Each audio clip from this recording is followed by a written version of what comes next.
Sambil ngasih korek seperti ini, seketika Mas Supri melihat wajahnya ternyata menjadi tengkorak.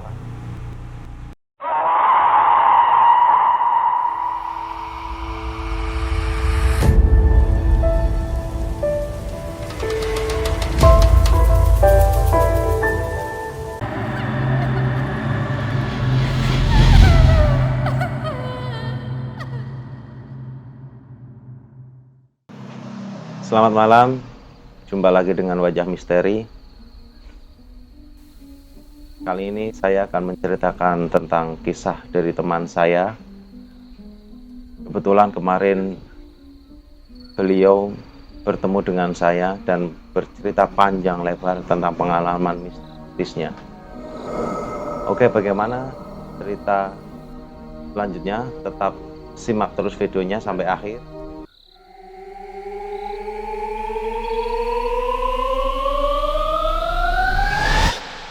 Pada waktu itu, di tahun 2016, teman saya yang bernama Supriyanto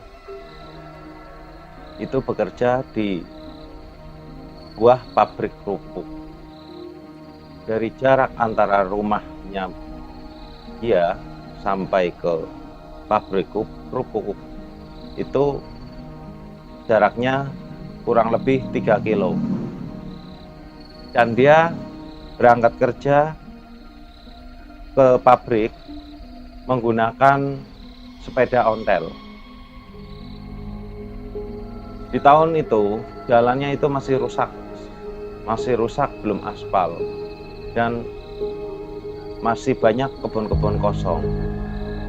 Dan kebetulan dari rumahnya Mas Supri berangkat ke tempat kerjanya itu lewatin bulak-bulak atau kebun kosong yang belum ada penduduknya. Pada hari pertama dia kerja, jalannya itu enak aja, nggak ada gangguan apa-apa. Sampai di sana kalau berangkat kerja, dia itu dari rumah jam 6 pagi, naik sepeda ke tempat kerjanya itu sampai sana jam 8. Jam 5 dia pulang naik sepeda seperti biasa, jalurnya juga seperti biasa, nggak rubah-rubah, jalur itu aja. Itu jalan menuju dari rumah ke pabrik atau dari pabrik ke rumah itu jalannya rusak parah, dan di situ juga ada makam keramatnya.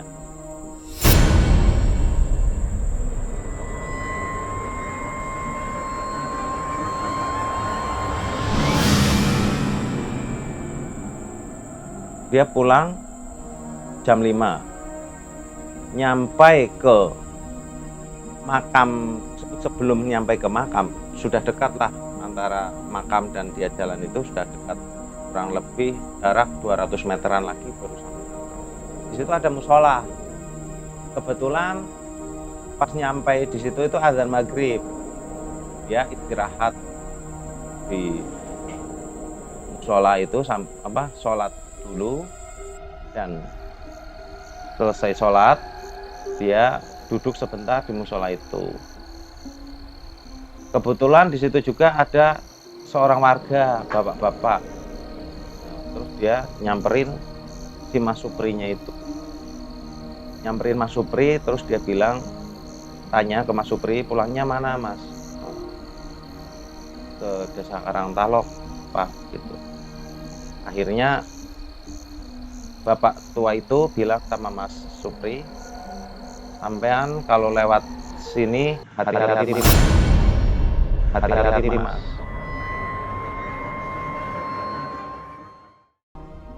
Nah, akhirnya Mas Supri juga mendengarkan bapaknya itu bilang, iya Pak, terima kasih atas sarannya. Lantas bapak tersebut pulang ke rumah. Itu waktu maghrib ya, waktu maghrib. Setelah itu Mas Supri langsung menuju sepedanya, akhirnya mengayuh pulang. Setelah sampai di makam tersebut, Mas Supri itu mendengar, kebetulan makam itu, jalan itu, sepanjang jalan itu sampingnya kali besar ya, kali besar. Mas Supri mendengarkan suara seperti orang menjala ikan.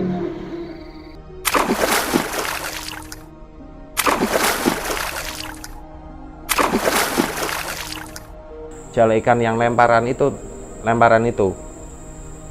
terdengar krumpiang sebanyak 3 kali. Lantas Mas Supri berhenti sejenak sambil mendengarkan, masa iya malam-malam ada orang menjala ikan gitu. Di pikiran Mas Supri seperti itu. Masa iya ada orang menjala ikan malam-malam. Nah, akhirnya suara itu berhenti seketika. Terus Mas Supri melanjutkan perjalanan pulang. Itu tepat di depan makam keramat itu.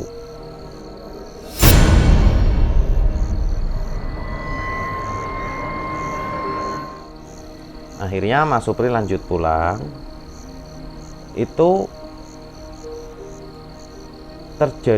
mulai terjadi hal-hal ganjil. Mas Supri padahal kalau dari pabrik itu biasanya sampai ke rumah itu antara jam 7 sampai jam setengah 8. Nah, ketika di makam keramat itu, Mas Supri mendengarkan itu terus bergegas pulang. Dia nengok jam, sudah menunjukkan pukul 8 malam.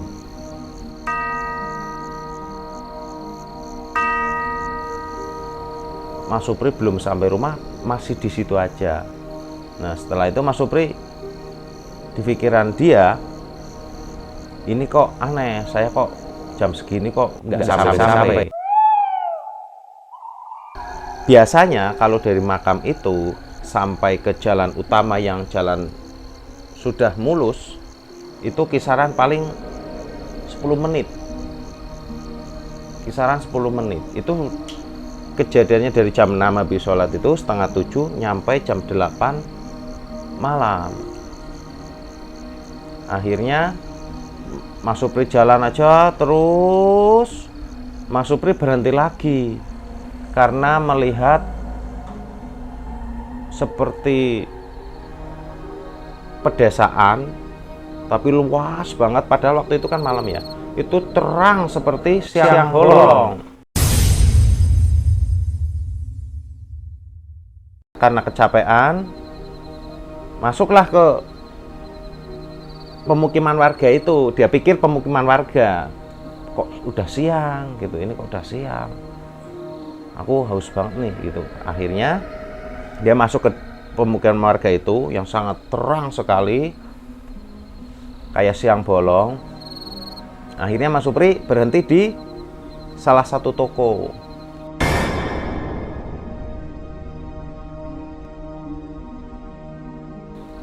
Di situ banyak warga beraktivitas seperti layaknya biasa, orang berlalu lalang itu seperti biasa.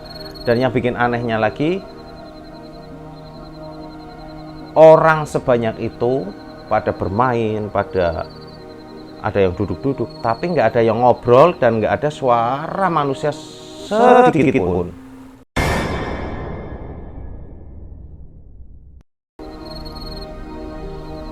Berarti mungkin kayak apa ya, cuman tatap-tatapan, cuman sekedar duduk-duduk gitu. Dan Mas Supri akhirnya sampai di warung itu, dia beli minum, air minum kemasan. Dia beli minum sama ibu-ibu yang jaga warung itu.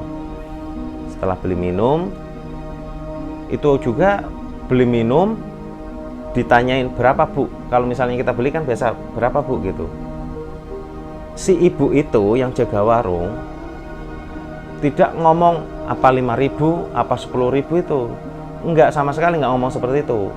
Ibu-ibu itu cuma ngasih isyarat aja seperti ini. berarti 5.000. Mas Supri akhirnya mengambil uang 5.000-an dibayar. Lantas Mas Supri minum, duduk di depan warung itu sebentar, akhirnya dia pingin ngerokok. Dia manggil si ibu lagi, beli rokok bu. Ya seperti itu lagi, rokoknya berapa? Ya juga nggak ngomong, cuman diberi rokok sama pakai isyarat segini 10.000. Akhirnya Mas Supri karena nggak bawa korek, manggil si ibu lagi, bu mau nyalain rokok gitu, pinjem koreknya. Melihat wajahnya ternyata menjadi tengkorak.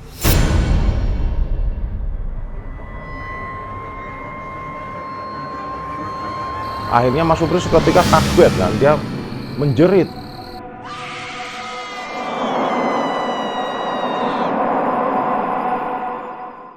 Dia lari sekencang mungkin. Rokoknya itu nggak mikirin, pokoknya dia lari aja. Setelah itu Mas Supri itu seketika itu juga langsung yang tadinya terang itu menjadi gelap gulita seperti malam.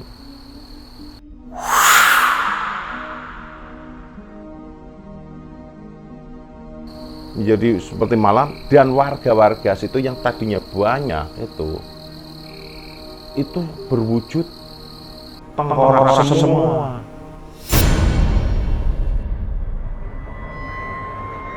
Ratusan tengkorak. Akhirnya Mas Supri seperti orang saking takutnya dia itu mencari jalan keluar, lari sekencang mungkin mencari jalan keluar. Itu nggak ketemu jalan keluarnya kemana, kabur kemana itu nggak ketemu. Itu yang tadinya terlihat seperti ada pohon-pohon, itu nggak ada sama sekali. Luas sekali, nggak ada pohon satu pun, nggak ada.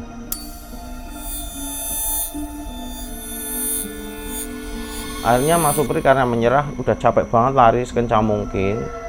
Ketemu lagi tengkorak, ketemu lagi tengkorak, ketemu lagi tengkorak. Akhirnya Mas Supri duduk sambil terengah-engah. Lantas Mas Supri melihat ke arah selatan. Pas waktu itu kan berarti Mas Supri jalannya ke barat, arahnya ke barat aja. Terus Mas Supri seketika itu sambil duduk sambil istirahat karena saking takutnya melihat banyak sekali ratusan tengkorak di situ. Hanya Mas Supri melihat ke selatan, ada seperti orang nyenterin gitu. Seperti ini, sorot terlihat cahaya senter. Akhirnya Mas Supri diam sambil mungkin agak lega karena wah ada warga gitu. Yang nyamperin itu bapak-bapak yang umuran 70 tahunan tadi yang ketemu di musola tadi sore pas waktu sholat maghrib. Lantas orang tua itu bilang ke Mas Supri, udah ikut saya aja, ayo udah ikut aku aja gitu. Akhirnya Mas Supri dibawa sama orang tua itu, dan seketika itu juga yang tadinya luas nggak ada pepohonan, akhirnya seperti biasa aja, jalan rusak dan banyak pohon-pohon di situ, kebun kosong kembali lagi seperti itu seketika itu.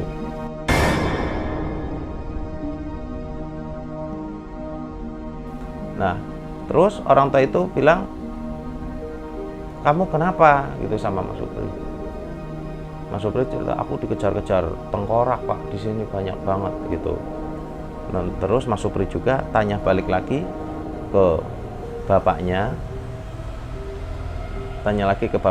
bapak kok sampean lihat saya di sini gitu.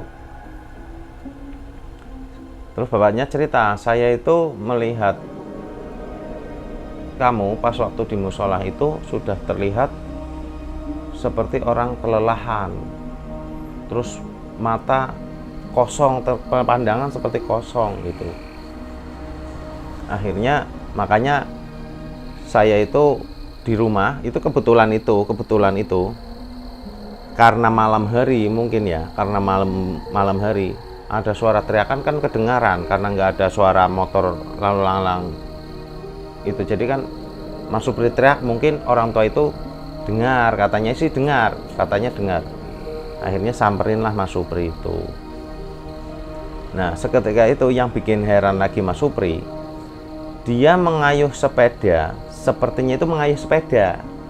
Padahal sepedanya itu ketinggalan jauh dari makam keramat itu, dari musola itu ke jarak ke pemakaman itu kan 200 meter. Dari musola itu ketinggalan 100 meter. Jadi 100 meternya itu pas waktu itu Mas Supri ke makam itu padahal jalan kaki, tapi Mas Supri rasa itu seperti naik sepeda.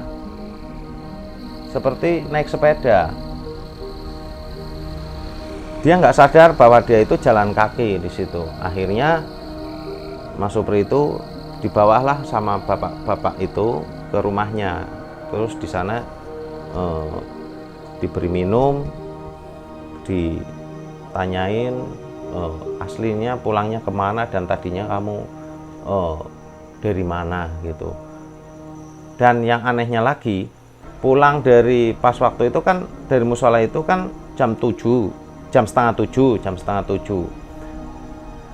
Terus pas waktu dia nggak sadar di alam sana kan jam 8 malam.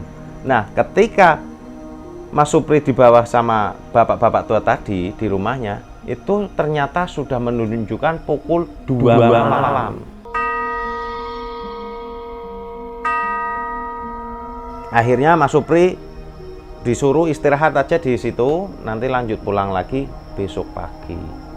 Di rumah bapak tua itu, Mas Supri disuruh nginep aja di sini, Mas Supri, nginep aja di sini. Besok lagi baru mau lanjut pulang apa mau lanjut kerja silahkan. Nah, akhirnya karena Mas Supri trauma kejadian itu, Mas Supri akhirnya memutuskan untuk minta diantar sama bapak itu sampai ke rumahnya. Tapi pagi-paginya minta diantar, akhirnya dia diantar sampai rumahnya. Setelah itu Mas Supri besoknya lagi, itu kan berarti pagi sampai rumah, hari itu juga nggak kerja dia karena mungkin karena lelah.